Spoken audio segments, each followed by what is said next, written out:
Hello বন্ধুরা, আজকে হচ্ছে ৭ই জুন।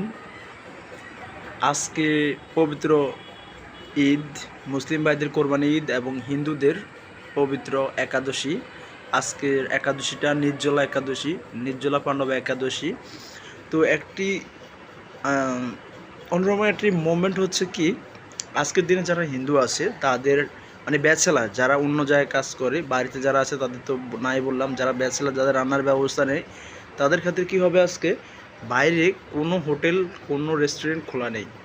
তারা যারা একাদশী থাকে নাই তাদের জন্য কোনো রকম খাবার মানে নেই, হয় বনরুটি খেতে হবে, কলা খেতে হবে, অন্যথায় একাদশী দেখতে হবে, দুটো একটা। তো আমাদের সকালে পায়েস এবং নুডলস দিয়ে গেছে, কিন্তু দুপুরবেলা খাওয়ার কারোর হয় নাই।